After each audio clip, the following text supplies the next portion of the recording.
Hello friends, আপোনালোকক আমাৰ এই টেষ্ট সাপোৰ্ট নবীন হাজদা ইউটিউব চেনেলটোলৈ স্বাগতম জনাইছো। ফ্ৰেন্ডস, আজিৰ এই ভিডিঅ'টোৰ জৰিয়তে আপোনালোকক দেখাম যদিহে আপোনালোকে মহিলা উদ্যমিতা আঁচনিৰ বাবে আবেদন কৰিছে আৰু যিখন মেইন ফৰ্ম মহিলা উদ্যমিতা আঁচনিৰ যি মেইন ফৰ্ম সেইখন আপোনালোকে ফিল আপ কৰিছে আৰু তাৰ লগতে এখন বিজনেছ ফৰ্ম যিহেতুকে দিব লগা হৈছে কাৰ্যকলাপৰ যিখন ফৰ্ম, এই ফৰ্মখন বহুতে ইংৰাজীত অৰ্থাৎ ইংলিছৰ ফৰ্মখন লাভ কৰিছে আৰু কিছুমানে এতিয়ালৈকে অসমীয়াৰ যিখন কাৰ্যকলাপৰ ফৰ্ম আছে এইখন এতিয়ালৈকে পোৱা নাই বা এই অসমীয়াৰ যিখন কাৰ্যকলাপ অৰ্থাৎ বিজনেছ ফৰ্মখন অসমীয়াত কেনেকৈ তেওঁলোকে ফিল আপ কৰিব, আজিৰ মোৰ এই ভিডিঅ'টোত গোটেইখিনি মই সামৰি লৈছোঁ। আৰু যিসকলে মোৰ এই চেনেলত পোনপ্ৰথমবাৰৰ কাৰণে আহিছে তেওঁলোকক অনুৰোধ কৰিম আমাৰ এই চেনেলটো ছাবস্ক্ৰাইব কৰি ছাইডত থকা বেল আইকনটো প্ৰেছ কৰি দিবলৈ। ফ্ৰেণ্ডছ, আপোনালোকক দেখুৱাবলৈ চেষ্টা কৰিম। এইখন হৈ গ'ল আছামিজ ফৰ্ম, এইখন বিজনেছ ফৰ্ম। যেনেকুৱাকৈ আপোনালোকে আগৰ মোৰ ভিডিঅ'ত পাই আহিছে ইংলিছৰ যিখন business form, non farm business form, এনেকুৱাকৈ ইংলিছৰ ফৰ্ম পাইছে। সেম সেইটোৱে ফৰ্ম, কিন্তু এইটো সম্পূৰ্ণ অসমীয়াত আছে। এইখন আপোনালোকে ফিল আপ কৰিবলৈ একেবাৰে সহজ পাব। আৰু যদিহে আপোনালোকে এইখন ফৰ্ম যদি এতিয়ালৈকে আপোনালোকে ফিল আপ কৰা নাই, মোৰ ভিডিঅ'টো চাই আপোনালোকে ফিল আপ কৰিব পাৰিব। আৰু যদিহে আপোনালোকে এইখন ফৰ্ম বিচাৰে তেতিয়াহ'লে মই অহাকালিলৈকে ইয়াৰ ফৰ্মৰ PDF যিটো আছে মোৰ হোৱাটছআপ চেনেলত মই লিংক এটা প্ৰভাইড কৰি দিম, আপোনালোকে তাৰ পৰাও ডাউনলোড কৰি ল'ব পাৰিব। সো দেৰি নকৰি আজিৰ ভিডিঅ'টো ইয়াতে ফ্ৰেণ্ডছ আপোনালোকে দেখিবলৈ পাইছে মুখ্যমন্ত্ৰী মহিলা উদ্যমিতা অভিযান আত্মসহায়ক গোটৰ সদস্যাৰ ব্যৱসায়িক পৰিকল্পনা বুলি কোৱা হৈছে। ঠিক আছে, ইয়াতে আপোনালোকে ধুনীয়াকৈ দেখিবলৈ পাইছে। এইখন ফৰ্ম যদি আপোনালোকে ডাউনলোড কৰিব তেতিয়াহ'লে মোৰ হোৱাটছআপত যাব, হোৱাটছআপ চেনেল লিংক পাব, তাত আপোনালোকে চেনেলটো ফ'ল' কৰি ল'ব, তাৰপাছত লিংক এটা পাই যাব। এই লিংক ক্লিক কৰি আপোনালোকে ইয়াৰ PDFটো ডাউনলোড কৰি ল'ব পাৰিব। তাৰ পাছতে আপোনালোক কৰ্মিক নং দেখিবলৈ পাইছে, ইয়াতে কৰ্মিক নং আপোনালোকে দেখিবলৈ পাব, কৰ্মিক নাম্বাৰ ইয়াত দেখিবলৈ পাব। ঠিক আছে, এইখন ফৰ্ম আপোনালোকৰ যি জীৱিকা সখী বাইদেউ আছে তেওঁলোকৰ ওচৰতো এইখন আপোনালোকে ফৰ্ম পাব পাৰে, আপোনালোকে এবাৰ সুধি চাব পাৰে। ঠিক আছে, ফৰ্মখন কেনেকৈ ফিল আপ কৰিব? পোনপ্ৰথমতে কোৱা হৈছে সদস্যাৰ নাম বুলি কোৱা হৈছে, অৰ্থাৎ যিগৰাকী সদস্যাৰ বাবে এইখন ফৰ্ম ফিল আপ কৰা হৈছে তাৰ ইয়াত আপোনালোকে নাম দিব। ঠিক আছে, যি নাম নহওক আপোনাৰ যি নাম আপোনালোকে ইয়াত লিখি দিব। তাৰ পাছতে গোটৰ নাম, আপুনি যিটো গোটৰ সদস্যা হয় এইটো গোটৰ ইয়াত নাম আপোনালোকে লিখিব লাগিব। ঠিক আছে, তাৰ পাছত তৃতীয়তে কোৱা হৈছে গোটৰ পঞ্জীয়ন নাম্বাৰ, অৰ্থাৎ ইংৰাজীত যেনেকুৱাকৈ আমি MIS কোড ভৰাই আছিলো ঠিক তেনেকুৱাকৈ অসমীয়াত গোটৰ পঞ্জীয়ন নং। এইটো আপোনালোকে অনলাইন চাব পাৰে। কেনেকৈ চাব পাৰি ইয়াৰ ওপৰতো মই অলৰেডি ভিডিঅ' বনাই থৈছো। আপোনালোকে যদি চোৱা নাই মোৰ চেনেলটো এবাৰ ভালদৰে ভিডিঅ'বিলাক চাই ল'ব, বিচাৰি ল'ব। তাৰ পাছত আপোনালোকে এই গোটৰ পঞ্জীয়ন নাম্বাৰটো আপোনালোকে উলিয়াই ল'ব পাৰে আপোনাৰ মোবাইলৰ পৰা। তাৰ পাছত কৈছে গ্ৰাম্য সংগঠনৰ নাম।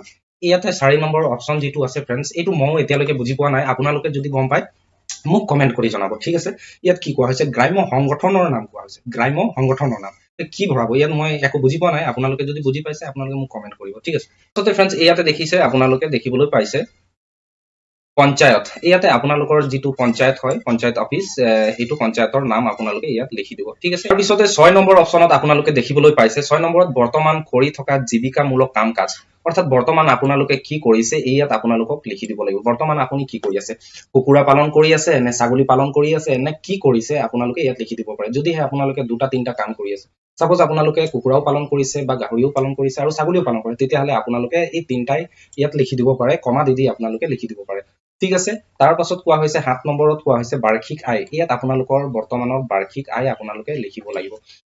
বৰ্তমান যে আপোনালোকে ব্যৱসায়টো কৰি আছে ইয়াৰ পৰা আপোনাৰ বাৰ্ষিক আয় কিমান, অৰ্থাৎ যোৱা বছৰলৈ কোৱা হৈছে। ইয়াত আপোনালোকে দেখিবলৈ পাইছে যে ইয়াত আপোনালোকক বাৰ্ষিক আয়টো ভৰাব লাগিব। তাৰ পাছত 8 নম্বৰত কোৱা হৈছে কোনবিধ ব্যৱসায়িক কৰ্মৰ পৰিকল্পনা কৰিছে। এই যে আপোনালোকে মুখ্যমন্ত্ৰী মহিলা উদ্যমিতা আঁচনি ফালৰ পৰা আপোনালোকে 10,000 টকা পাব, পোৱাৰ পিছত আপোনালোকে কি পৰিকল্পনা, কি ভাবি থৈছে, কি ব্যৱসায় কৰিম বুলি। আপোনালোকৰ যিটো মেইন ফৰ্ম আছে তাত গ অনুসৰি আপোনালোকে ইয়াত লিখিব, ছাগলী পালন নে কুকুৰা পালন নে গাহৰি পালন নে কি কৰিব, মুঠতে আপোনালোকে যিটো ভাবি থৈছে সেইটোৰ মতে আপোনালোকে ইয়াত এন্ট্ৰি কৰিব। 9 নম্বৰত আপোনালোকক কোৱা হৈছে বিনিয়োগ পৰিকল্পনা। বিনিয়োগ পৰিকল্পনাত কি হ'ব, আপোনালোকৰ কি কি বিনিয়োগ কৰিব, অলপ ব্যয় কৰিব বুলি কোৱা হৈছে। ঠিক আছে, আপোনালোকে কি কি কামত ব্যয় কৰিব, ইয়াত পোৱালি কিনিবৰ কাৰণে লাগিব আপোনালোকক। ঠিক আছে, পোৱালি কিনা বুলি মই লিখি দিছো, ইয়াত আপোনালোকে দেখিবলৈ পাইছে পোৱালি কিনা। তাৰ পাছত আপোনালোকক দানা কিনিবৰ কাৰণে লাগিব, এনেকুৱাকৈ লিখিব। তাৰ পাছত ঔষধ লাগিব, দৰৱ, যিহেতুকে আমি এইখন ফৰ্ম আপোনালোকে চাই গাহৰি পালনৰ ফৰ্মখন কেনেকৈ ফিল আপ কৰিব পাৰে এইটো মই গাহৰি পালনৰ ওপৰতে দেখুৱাইছো। চ' ইয়াত ঔষধ লাগিব, ঔষধ লিখিব। তাৰ পাছত গাহৰি পালন কৰিবৰ কাৰণে আমাক কি লাগিব, গঁৰাল এটা লাগিব। চ' মই ইয়াত গঁৰাল বুলি লিখি দিছো এনেকুৱাকৈ। ঠিক আছে, তাৰ পাছত আপোনালোকে এনেকৈ ঘৰ এটা পাই যাব। ইয়াত খৰচৰ বিৱৰণ দিব লাগিব, একক মূল্য আৰু মুঠ প্ৰয়োজন আৰু সৰ্বমূল মূল্য, এইখিনি আপোনালোকক ফৰ্ম ফিল আপ কৰিব লাগিব। এইটো আপোনালোকে কেনেকৈ ফিল আপ কৰিব এনেকুৱা মই যিদৰে উদাহৰণস্বৰূপে আপোনালোকক লিখি দেখুৱাইছো ইয়াতে খৰচৰ বিৱৰণ অৰ্থাৎ গাহৰি যদি আপোনালোকে পালন কৰে বা ছাগলী পালন কৰে তেতিয়াহ'লে ছাগলী পোৱালি কিনিব লাগিব বা গাহৰি পোৱালি কিনিব লাগিব তেনেকুৱা 1 নম্বৰত মই এনেকুৱাকৈ লিখি দিছো ইয়াতে গাহৰি পোৱালি একক মূল্য অৰ্থাৎ এটা গাহৰি পোৱালিৰ দাম কিমান সোধা হৈছে তো মই ইয়াত 5000 বুলি দি দিছো আৰু মোট প্ৰয়োজন কেইটা আপুনি পুহিব বিচাৰে সো মই ইয়াত 4টা পুহিম তো এনেকুৱাকৈ দিছো 4টা পোৱালি যদি মই আনো তো 5000 কে হলে কিমান হ'ব 20000 টকা হ'ব মই ইয়াত এন্ট্ৰি কৰি দিছো ঠিক আছে তাৰ পাছত 2 নম্বৰত দানা লাগিব দানাৰ কাৰণে মই 2 লিখি এনেকুৱাকৈ দানা বুলি লিখি দিছো আৰু দানাৰ পাৰ কেজি অৰ্থাৎ 1 কেজিৰ দাম কিমান 60 টকা বুলি লিখি দিছো মোক কিমান কেজিৰ দৰকাৰ হ'ব 100 কেজিৰ দৰকাৰ হ'ব সো মই 100 কেজি বুলি ইয়াত লিখি দিছো আৰু 100 কেজি যদি 60 টকাকে কিনো তেতিয়াহ'লে 6000 টকা আমাৰ হ'ব সো মই 6000 টকা এনেকুৱাকৈ লিখি দিছো তাৰ পাছত কোৱা হৈছে 3 নম্বৰত ঔষধ ইয়াত আপোনালোকে ঔষধৰ নাম লিখিব ঔষধৰ নাম নিলিখিলেও হ'ব আপোনালোকে ডাইৰেক্ট ঔষধ লিখিব তাৰ পাছত একক মূল্য এবাৰ যদি আপোনালোকে গাহৰিটো ট্ৰিটমেন্ট দিয়ে তেতিয়া কিমান খৰচ হ'ব এইটো দিব ইয়াত 110 টকা মই লিখি দিছো উদাহৰণস্বৰূপে আৰু কেইবাৰ ট্ৰিটমেন্ট দিব 4বাৰ যদি দিয়ে আপোনালোকে 4 আৰু এই 110ক আপোনালোকে পূৰণ কৰি দিব যি টকা আহিব আপোনালোকে ইয়াত লিখি দিব ঠিক আছে 880 টকা মই লিখি দিছো আৰু গড়াল বনাবৰ কাৰণে আমাক কিমান প্ৰয়োজন হ'ব ইয়াত আপোনালোকে একো লিখিব নালাগে আপোনাক বেলেগ এৰি দিব তাৰ পাছত গড়াল বনাবৰ কাৰণে আমাক 8000 টকাৰ প্ৰয়োজন হ'ব বুলি আমি লিখি দিছো ঠিক আছে এইখিনিলৈকে হৈ যোৱা পিছতে আপোনালোকক কি কৰিব লাগিব ইয়াত মুঠ বিনিয়োগ অৰ্থাৎ আপোনাৰ সৰ্বমুঠ খৰচ কিমান হ'ব বুলি কৈছে খৰচত আমাৰ টোটেল আহিব এই ওপৰৰ যিটো বক্স আমি গাহৰি পোৱালি কেইটা কিনিলো দানা কিমান কিনিলো কিমান টকাৰ কিনিলো গোটেইখিনি টোটেল কৰি আপোনালোকে ইয়াত এন্ট্ৰি কৰি দিও মোৰ ক্ষেত্ৰত যেহেতুকে 30000 গোটেইখিনি যোগ কৰি হৈছে মই 30000 30880 টকা বুলি মই ইয়াত লিখি দিম ঠিক আছে এনেকুৱাকৈ লিখি তাৰ পাছত পঞ্জীৰ সামগ্ৰিক তথ্য এনেকুৱাকৈ দিব পাৰে ঠিক আছে ইয়াত কোৱা হৈছে যে MMUA অনুদান কিমান পাব আপুনি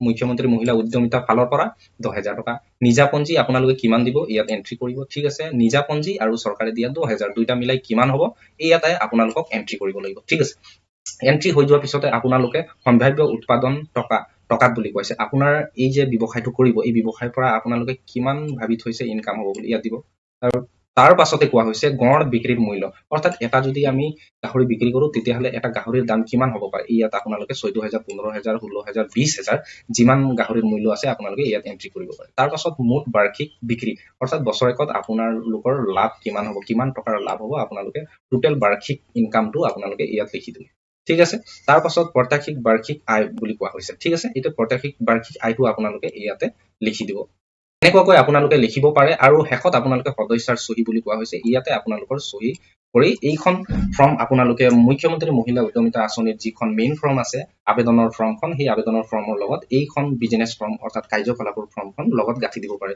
সো ফ্ৰেন্ডছ আশা ৰাখিছো আপোনালোকে মোৰ এই ভিডিঅটো চাই বুজি পালে আৰু এনেকুৱাকৈ ইন্টাৰেষ্টিং আৰু টেষ্ট ৰিলেটেড ভিডিঅ'বিলাক পাই থাকিবৰ কাৰণে এডুকেশ্যনেল ভিডিঅ'বিলাক পাই থাকিবৰ কাৰণে আমাৰ চেনেলটো সাবস্ক্ৰাইব কৰিবলৈ